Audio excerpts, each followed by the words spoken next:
Hola ginebrinos, ¿cómo están? Qué bueno tenerlos del otro lado. En el episodio de hoy vamos a estar charlando con Jorge Argüello, un referente de la diplomacia argentina con una trayectoria muy vasta y profundamente ligada a los temas de la política internacional. Jorge Argüello es abogado, fue 2 veces embajador en Estados Unidos, más recientemente entre 2019 y 2023, representante permanente ante Naciones Unidas y embajador en Portugal y Cabo Verde, entre otras cosas. Pero su recorrido va más allá de la diplomacia. Fue diputado nacional, presidió la Comisión de Relaciones Exteriores y en 2018 fue secretario de Estado para la cuestión Malvinas en Tierra del Fuego. Además, entre 2019 y 2023 ocupó un rol clave como Sherpa argentino en el G20, liderando la representación del país en uno de los principales foros multilaterales del mundo. Actualmente preside la Fundación Embajada Abierta, dedicada al análisis de las relaciones internacionales y políticas públicas. Una carrera marcada por la diplomacia, pero también por la política y la reflexión estratégica. Hoy lo invitamos a El Ginebrino para seguir recorriendo el tablero global y reflexionar sobre este mundo que empieza a delinearse con el regreso de Trump, el reequilibrio con China, los desafíos que enfrenta América Latina y mucho más. Así que quédense ahí, que así empieza El Ginebrino.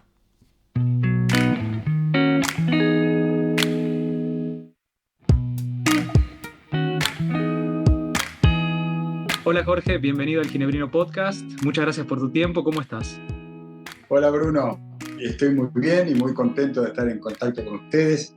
Conozco el trabajo del Ginebrino, tengo gente amiga que ha participado, así que estoy listo para tener una buena conversación y un buen intercambio contigo. Buenísimo, Jorge. Estoy seguro que los oyentes te van a estar disfrutando. Y empiezo un poco por lo macro y de forma general. ¿Cómo estás viendo el mundo que se está configurando hoy? ¿Estás preocupado, entusiasmado quizás por las posibles oportunidades que se abren para países como Argentina? ¿Cómo lo ves? Yo diría que la palabra dominante de esta época que nos toca vivir, Bruno, es la palabra incertidumbre.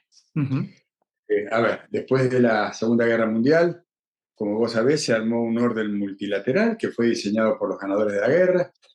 Ese orden multilateral supuso la creación de la Asamblea General de Naciones Unidas, supuso la creación del Consejo de Seguridad, supuso la creación del Corte Internacional de Justicia, del GATT, que después devino en la Organización Mundial de Comercio, etcétera, etcétera, etcétera. Estoy Ujú. sumando las instituciones políticas y las instituciones multilaterales económicas que surgen del Acuerdo de Bretton Woods en 1944.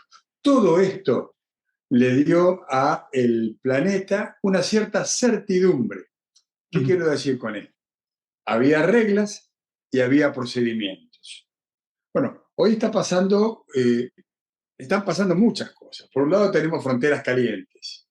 Bástenos recordar lo que ocurre en el Medio Oriente, bástenos recordar la invasión rusa a Ucrania, y sin ir mucho más lejos de nuestra región, en Sudamérica tenemos la situación siempre caliente del Esequibo entre Guyana y Venezuela, que está ahí latiendo, digamos, por lo menos, ¿no? Solo para mencionar algunos casos. Entonces decía, fronteras calientes, disputas comerciales, desde la llegada del presidente Donald Trump a la Casa Blanca, esto se ha exacerbado. Estamos asistiendo al nacimiento de distintas guerras comerciales que tienen que ver con las políticas de arancelamiento para las importaciones que lleva adelante la administración del presidente Trump.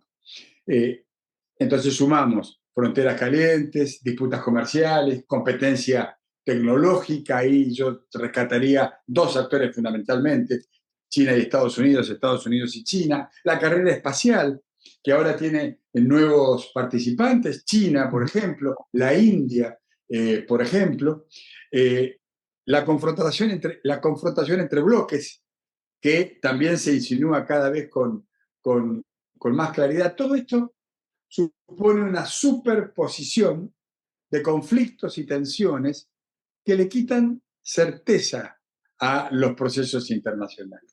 Por eso digo que la noción de incertidumbre es el elemento dominante de la etapa, ¿no? Sí. Eh, yo trabajo dirijo una fundación de política internacional que se llama Embajada Abierta aquí en Argentina, y entre otros articulamos con un académico estadounidense que se llama Ian Bremmer, que seguramente conoces y lees. Ian Bremmer es el que ha acuñado esta noción de G0, que a mí me resulta sumamente interesante porque básicamente lo que él plantea, en el mundo ya no hay G7, ni G8, ni G2, ni G193, si sumamos todas las sillas que conforman la Asamblea General de Naciones Unidas, ni G20, en realidad hay G0. Es decir, hay distintas centralidades de poder que se van articulando entre sí, pero que son sumamente dinámicas. Hoy ya no tenemos un centro y una periferia, no hay un solo norte, no hay un solo sur. Y en esta superposición de capas de las que hablas, ¿sentís que de alguna manera se ha roto o se ha debilitado o ha mermado ese liderazgo que en algún momento Occidente mostraba como unificado? ¿Eso cambió, se Sí, debilitó? sí, claramente, claramente. Mira, a ver, yo crecí en el mundo de la Guerra Fría. Ujú. Ahí había dos grandes bandos. O estabas en el bando de la Unión Soviética o estabas en el bando de Occidente. Occidente lideraba esta parte del mundo con consignas muy claras, muy precisas. Podías estar más o menos de acuerdo, pero bueno, según donde hubieras nacido, donde te tocara actuar, estabas en uno u otro bando. Eso, de alguna manera, se puede interpretar como certezas, ¿no? Ujú. Lo que está sucediendo con las democracias occidentales es que están atravesando un proceso de agrietamiento, un proceso un proceso movido por la insatisfacción respecto de los resultados que el sistema liberal ofrece a las sociedades. Y esto que nosotros en Argentina llamamos la grieta social, la grieta política, a veces los argentinos creemos que somos los campeones mundiales de la grieta y no terminamos de ver en realidad que este proceso se verifica en la mayoría, sino en todas las democracias occidentales, con mayor o menor intensidad. Pero tal vez se expresa por excelencia en los Estados Unidos. Yo publiqué el año pasado un libro que se llama Las dos almas de Estados Unidos y que la verdad que lo que pretende es abordar ese divorcio que existe en Estados Unidos. En ese país al que yo conozco mucho, no es lo mismo nacer en las costas o vivir en Ujú. las costas o en las grandes urbes que vivir en el interior profundo del país. Porque estaríamos en presencia de dos cosmovisiones distintas. Y esta fase que estamos viviendo ahora es la fase dominante de una de las caras de esta contradicción. Bueno, lo mismo se expresa en la mayoría de las sociedades occidentales, yendo concretamente a tu pregunta.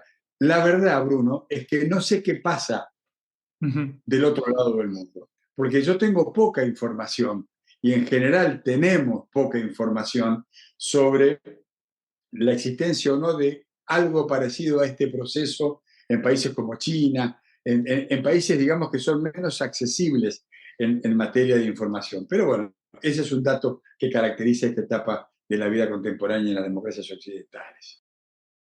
Y volviendo con Estados Unidos, regresa Trump y, entre otras cosas, comienza una revisión exhaustiva de la política exterior norteamericana. Entre otras cosas, quizás retirándose o distanciándose del multilateralismo. Quizás el ejemplo más concreto fue el reciente anuncio de abandonar la Organización Mundial de la Salud, la OMS. Y acá te quería preguntar, ¿cuál fue tu reacción ante esto y pensás que de alguna manera esta salida, esta retirada de Estados Unidos del sistema multilateral, puede ser ocupada por China? ¿Puede ocupar ese vacío de poder en algún momento? ¿O cuál es tu percepción?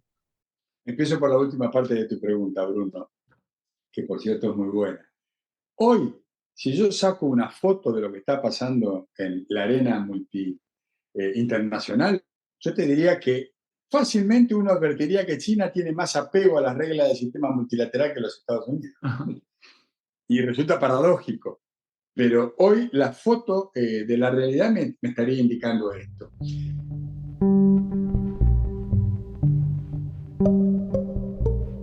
Hay un lugar donde los líderes del mundo se sientan a negociar el rumbo global, donde se discuten crisis, alianzas, tensiones, cara a cara.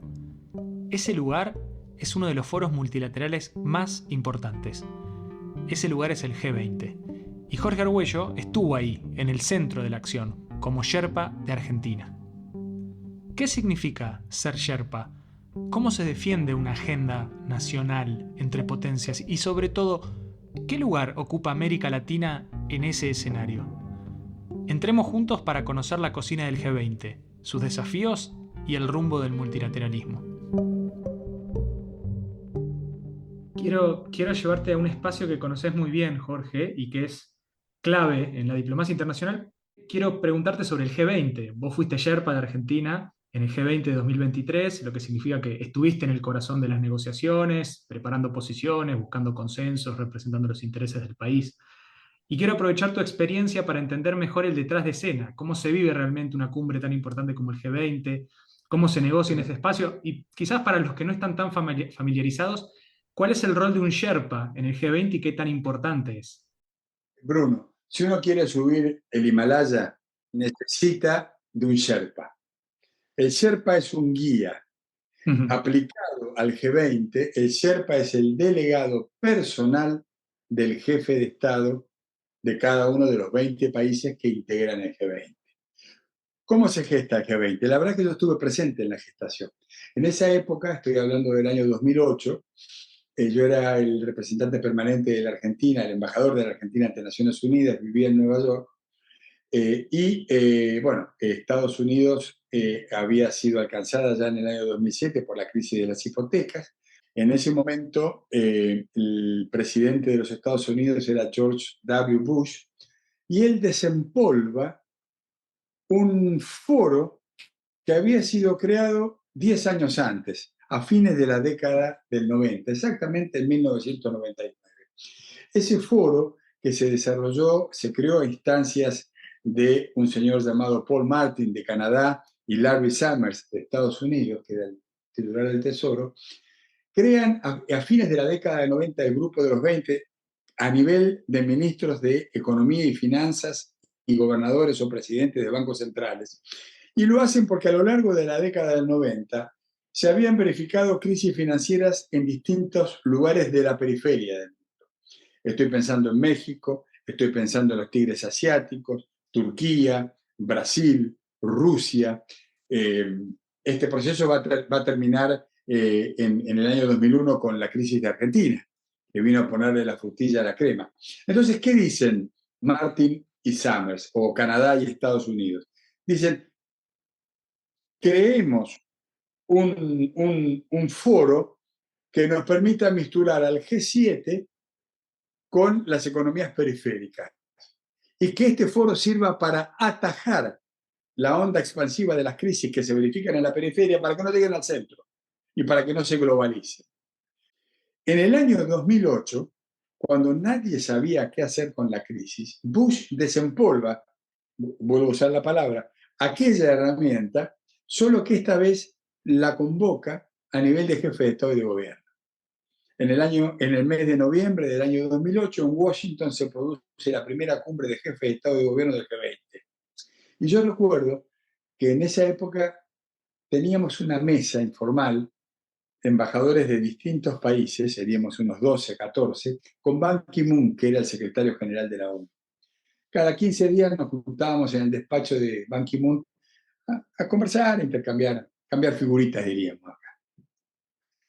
Nos convoca a principios de noviembre Ban Ki-moon y nos dice, está pasando algo que para nosotros es muy grave. El presidente de los Estados Unidos quiere convocar una cumbre de jefes de Estado y de gobierno en Washington del Grupo de los 20, cuando en realidad Naciones Unidas debería ser la herramienta necesaria para enfrentar la crisis global. Bueno, se decide que viaje a Washington a entrevistarse con Bush, cosa que hizo. Ban Ki-moon viajó un día y regresó al otro, se reunió con Bush, nos volvió a convocar a tomar un café en su despacho y nos dice, el presidente Bush me ha invitado en mi condición de secretario general de la ONU a participar con vos, pero sin voto, en la reunión del G20. A mí me parece que ese hecho marca ya la fase de declínio definitivo del orden multilateral que nosotros conocíamos. A mí me dio la impresión que en ese momento la Asamblea General de Naciones Unidas, el ECOSOC, todas las instituciones que conforman ese esquema multilateral nacido en la posguerra, comienza una crisis que todavía no ha tocado fondo. En noviembre del 2008 yo me trasladé a Washington, acompañando en ese momento a la presidenta de la Argentina, Cristina Fernández de Kirchner, que participó de la primera cumbre de jefes de Estado y de Gobierno, y desde entonces se han verificado una, dos y hasta tres reuniones del G20 a nivel de jefe de Estado, según el año, según la intensidad de la problemática que aconteciera.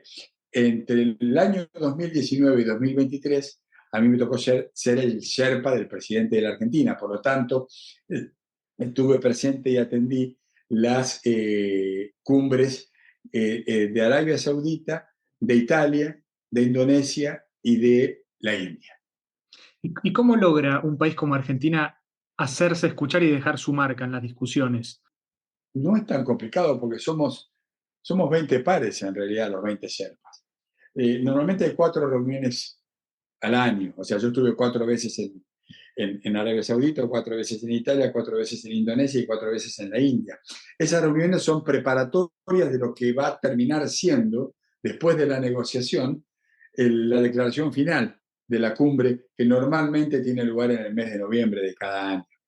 Esa declaración final la firman los 20 jefes de Estado y de Gobierno. Normalmente son ámbitos donde hay 20 sillas y 20 micrófonos, pantallas muy grandes con un texto borrador que prepara el país que preside el G20 y que después termina siendo cambiado absolutamente en función de los acuerdos que se van construyendo, no digamos ya sobre cada capítulo, ni siquiera sobre cada artículo, sobre cada palabra que forma parte de la declaración. Las declaraciones tienden a ser cada vez más amplias, más generosas, digamos. Entonces ya no son declaraciones dedicadas exclusivamente a la cuestión económico-financiera. Lo que más tiempo nos ha llevado los últimos años a la hora de consensuar una declaración final para la cumbre del G20 es, por ejemplo, la cuestión planteada en la guerra de Ucrania. Pero la cuestión de los derechos humanos y distintas cuestiones de la agenda internacional tienen cabida, cada vez más cabida en el G20. ¿Por qué? Bueno, porque el G20 expresa otro estadio del multilateralismo, mucho más arbitrario y menos democrático que la Asamblea General de las Naciones Unidas, por supuesto. Pero bueno, es un dato de la realidad, existe. ¿Es en este momento el gran ámbito de debate de la política multilateral? Yo diría que sí, pero no es suficiente. Ya está mostrando un cierto cansancio, hay indicios de agotamiento. Hay una división entre el G7 y el resto del mundo, los países emergentes o países en desarrollo, que ya no es suficiente, ni siquiera es eficiente. Entonces, creo que es el ámbito multilateral por excelencia hoy, el más importante, creo que no es suficiente y creo que estamos en un momento en el cual empezamos a preguntarnos si va a seguir existiendo como tal. En este contexto cambiante, América Latina de alguna manera busca o tiene que reencontrar su lugar, ¿no? Y a veces se habla de una rehemisferización del continente. ¿Ves alguna especie de interés renovado por parte de Washington en la región o seguimos totalmente fuera del radar y solo mediante la presencia o la intrusión de algún actor extrahemisférico recobramos ¿Cómo lo percibís a eso? Yo he sido 2 veces embajador ante los Estados Unidos y 5 años embajador ante las Naciones Unidas. De alguna manera he articulado con 4 gobiernos americanos. El que encabezaba George W. Bush, el que encabezaba Barack Obama, el que encabezaba Donald Trump, y los últimos 3 años he trabajado con la administración del presidente Biden. La verdad es que yo nunca vi en un lugar importante, destacado, de la agenda exterior de los Estados Unidos, ni a la Argentina ni a la región. No lo he visto. Separaría a México de esto, pero ya no es que la agenda estadounidense se concentra en la agenda latinoamericana, sino que en Norteamérica se concentran los intereses comerciales de Norteamérica. Entonces México ahí cumple una función distinta de representar a la región de América Latina. En general, yo creo que Estados Unidos necesita que América Latina esté tranquila, que no se desestabilice, que le permita concentrarse en aquellos lugares donde realmente su interés está puesto. Y vuelvo a mencionar Medio Oriente o la guerra en Europa. Salvo la intervención, la presencia o la actividad de jugadores extrahemisféricos, que eso sí, despiertan una suerte de alarma en Washington, yo no veo que haya interés de Estados Unidos, un interés particular en la región. Un caso elocuente es el de la llamada base china en la Patagonia Sí. Argentina. Sabes que en el territorio argentino hay dos estaciones de observación del espacio profundo, ese es el nombre, prácticamente idénticas. Y las dos, las dos surgen de sendos acuerdos entre la Argentina y la Unión Europea, la primera, que está instalada en Malargüe, provincia de Mendoza, y entre la República Argentina y la República Popular China, la segunda, que está instalada en una localidad que se llama Bajada del Agrio, en provincia de Neuquén. Estas estaciones de observación del espacio profundo son esenciales para la actividad espacial. China no hubiera llegado al otro lado de la Luna si no fuera precisamente porque hay una cantidad de antenas colocadas, 3 por lo menos, en distintas latitudes del planeta que permiten un control, digamos, del espacio exterior.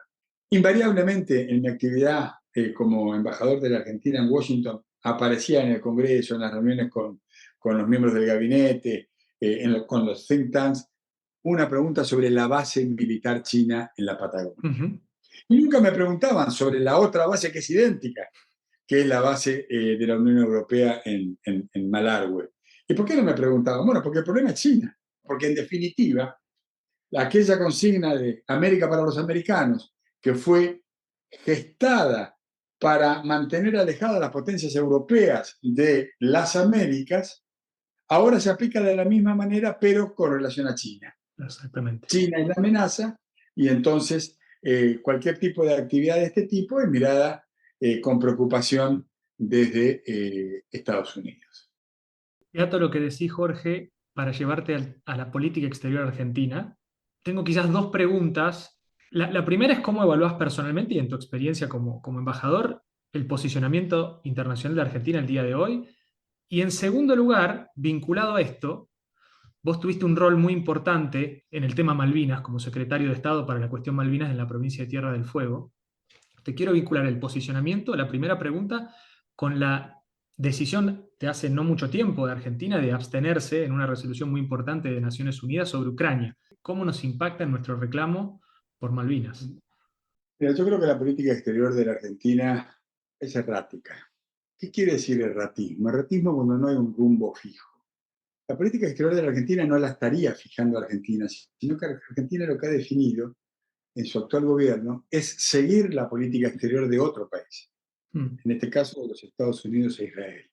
Por lo tanto, cuando varíe la política exterior o cuando varíen las definiciones principales de la política exterior de Estados Unidos, probablemente varíe la nuestra, pero no va a ser producto de nuestra decisión, sino que va a ser producto de la decisión de otros a la cual nosotros adherimos, ¿no? Y esto se ve claramente ya con varias votaciones que se han verificado en la Asamblea General de Naciones Unidas, o con varios anuncios que ha realizado la Argentina, como por ejemplo la posibilidad ya abierta por el presidente Milei de que la Argentina se retire del acuerdo de cambio climático, cuando Estados Unidos ya se retiró durante la primera presidencia de Donald Trump y Donald Trump está anunciando que va a volver a retirar a Estados Unidos de esa negociación. Entonces, a mí me parece que esta política exterior es difícil de descifrar, entre otras cosas porque no depende del debate que se dé en Argentina. Si hay algo que debería reunir consensos básicos entre oficialismo y oposición, es precisamente, o son precisamente las definiciones sobre la agenda exterior de la República. Bueno, Argentina adolece de eso. Y yendo a esto que mencionaba recién de las votaciones en Naciones Unidas, hay una votación reciente en la cual inéditamente la Argentina, frente a estaba en discusión una resolución que pedía el cese del fuego en el frente de Ucrania y el retiro de las fuerzas de ocupación rusas del territorio ucraniano, haciendo propio un principio que se llama el principio de la integridad territorial, que dice que todo país que vea cuyo territorio sea tomado por la fuerza por otro país tiene derecho a que ese territorio le sea devuelto y por lo tanto que la fuerza de ocupación extranjera se retire. Ese es el principio central del reclamo argentino en la cuestión Malvinas. Yo tuve el honor de presidir el Observatorio Parlamentario de Cuestión Malvinas, que durante años sesionó en el Congreso argentino. Bueno, yo era presidente en esa época de la Comisión de Relaciones Exteriores de la Cámara de Diputados. Ese observatorio estuvo integrado por todas las fuerzas políticas con representación parlamentaria, todas, sin excepción. Y nosotros nos dimos una política de diálogo con el Parlamento británico, un diálogo informal, distinto del diálogo de las cancillerías. Pero nuestra idea era abrir una puerta para que se fuera usada cuando fuera necesario, pero tener puertas alternativas abiertas, siempre con el objetivo de reabrir el diálogo bilateral, de reabrir la negociación sobre la soberanía, que es lo que manda la resolución 2065 del año 63 de la Asamblea General de las Naciones Unidas. Argentina, junto con Estados Unidos, Israel, Rusia, Corea del Norte, Nicaragua y otros países, se abstuvo de votar a favor de la resolución que pedía el retiro de las fuerzas militares rusas de territorio ucraniano. Con lo cual, de alguna manera, no quiero decirlo muy fuerte, pero de alguna manera estamos dejando un precedente de una posición en el foro internacional todavía relevante de la Asamblea General de las Naciones Unidas de abstenernos cuando lo que está en juego es el principio de integridad territorial. Antes de finalizar, quiero llevarte hacia una pregunta que es coyuntural, pero que creo que refleja un poco la percepción sobre la importancia, o en este caso, la poca importancia que se le está dando a la política internacional o a la política exterior. Hace muy poco se anunció la decisión, o no sé si está oficializado o no, pero la intención de suspender, por lo menos por este año, el ingreso de nuevos diplomáticos al servicio exterior. Sí. Como hombre de la diplomacia, como hombre de la política internacional, ¿qué mensaje pensás que esto envía sobre la proyección internacional de Argentina? Mira, lo primero que te cuento es lo siguiente. En el año 2007, como hablábamos recién, yo estaba presidiendo la Comisión de Relaciones Exteriores de la Cámara de Diputados. Fui convocado por el presidente de la República, que era Néstor Kirchner. En esa reunión, que fue en mayo del 2007, me dice que me va a designar embajador argentino ante la ONU.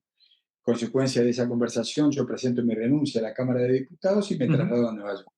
Cuando llego a la Asamblea General, claro, yo llego en el año 2007 con la autoestima nacional bastante baja, porque nosotros veníamos de la crisis del 2001, de los desórdenes del 2002, 2003, Argentina con estas crisis recurrentes. Y para mi sorpresa, cuando ocupo mi silla en la Asamblea General, empiezo a darme cuenta que la voz de la Argentina es una voz escuchada, sobre todo regionalmente. No digo que los países no hablaran hasta que no hablara Argentina, pero en general escuchaban lo que la Argentina tenía que decir. Y ahí me encuentro con esa trayectoria de décadas que la Argentina tenía en Naciones Unidas, que le daba una posición de autoridad. Uno. Dos, antes de ser embajador, yo fui 20 años legislador. Estuve muchos años en el Congreso de la Nación. ¿Y sabes qué, Bruno? Siempre tuve como jefe de gabinete a un funcionario diplomático. ¿Y sabes por qué? Porque son los cuadros mejor formados de la administración pública. Los cuadros mejor formados de la administración pública. Tres, yo no hubiera anunciado ni hubiera preparado el cierre del ingreso al ISEN, al Instituto de Servicio Exterior de la República. Si la preocupación que se pueda tener es que hay un número grande de diplomáticos, bueno, en lugar de que ingresen 35 o 50, que ingresen 4, los 4 mejores, los 4 perfiles más dedicados a lo que la Argentina necesita en este momento. Pero yo permitiría y garantizaría que siempre se verifique este ingreso y se fortalezca el esquema, el sistema de cuadros que tiene el Servicio Exterior de la República. Porque es muy bueno y porque es necesario. Al interés nacional es necesario. Jorge, hemos recorrido temas complejos desde la polarización de Estados Unidos, los desafíos de la diplomacia actual, tu rol como representante argentino en Naciones Unidas, en Estados Unidos, pero antes de cerrar quería quizás conocerte o proponerte un ping-pong de preguntas y de preguntas rápidas para conocerte desde otro ángulo. Respuestas cortas, lo primero que se te venga a la mente como para finalizar este episodio. Así que si te parece arrancamos. Vamos con una fácil. De tu experiencia viviendo en Estados Unidos, ¿béisbol, fútbol americano o básquet? Básquet, definitivamente. En el fútbol sí. Y en el béisbol. Normalmente los estadounidenses no se quedan todo el partido, van un rato, comen unos panchos, consumen toman algo, cosas, se entretienen y se van, ¿no? En cambio, un partido de básquet tiene una dinámica distinta. Miramos, así que vamos con el básquet. La siguiente, ¿un presidente de Estados Unidos que haya marcado la historia? Bueno, hay varios, pero contemporáneamente yo tuve el privilegio de tratar a Jimmy Carter, no como presidente, pero sí tuve 2 o 3 reuniones con él en los distintos mandatos que tuve en Estados Unidos. Me parece que ese hombre marcó un momento. Donald Trump indudablemente ha marcado otro momento relevante en la agenda exterior. ¿El mayor desafío de la diplomacia en el siglo XXI? En el caso de la diplomacia argentina es multiplicar los vínculos, no achicarlos. Casi lo contrario de lo que estamos haciendo hoy. ¿Un líder internacional con el que haya sido interesante dialogar o conocer en tu carrera? Bueno, cuando estuve en Portugal tuve muchos diálogos con Mário Soares, que fue el líder de la Revolución de los Claveles y que terminó ese proceso con la dictadura más larga de Europa, que fue la dictadura de Salazar, que duró 42 años, me parece. Tengo los mejores recuerdos de esas tardes que ya anciano, Mário Soares me regaló en su casa de Lisboa. ¿Un mito sobre la diplomacia que quizás deberíamos dejar atrás? Esta noción de que los diplomáticos toman champán y comen cosas ricas, ¿no? Mi experiencia en Nueva York, que es probablemente el lugar de mayor intensidad de la política internacional, es que uno desayuna, almuerza y cena trabajando, porque la agenda es tan grande que necesita de todos los espacios para poder interactuar, porque la máquina que manda instrucciones no para nunca en Nueva York. Y las últimas 2. ¿Un error común que quizás has percibido que cometen los países al manejar su política exterior? La falta de continuidad. Y Argentina yo lo pondría al tope de la lista de países que cometen esos errores. Y por último, y es algo que siempre le preguntamos a nuestros invitados, un libro que quieras recomendar a la audiencia, puede ser política internacional, ficción, algo que hayas leído recientemente, algo que estés por leer. Hay un libro que leí en mi adolescencia y que debo haber releído por lo menos 4 veces, que es el libro que se llama Las Memorias de Adriano, de Marguerite Yourcenar. Un libro extraordinario que muestra, bueno, es el emperador Adriano hablando en primera persona, muestra el juego del poder y muestra a su persona. Es un libro que a mí siempre me impactó. Jorge, muchas gracias de verdad por tenerte acá en el Ginebrino Podcast. Fue un verdadero placer, espero que lo hayas disfrutado. Te agradezco mucho la convocatoria y le mando un saludo a todos los ginebrinos que nos van a ver. Y hasta acá llegamos por hoy. No se olviden de seguirnos en Instagram en @elginebrino y suscribirse al podcast a través de su plataforma favorita, Spotify, Apple Podcast o la que más usen. Y como siempre, nos encanta saber qué temas les interesan. Pueden escribirnos y contarnos qué les gustaría escuchar en los próximos episodios. Nos leemos y nos escuchamos pronto. Esto fue El Ginebrino.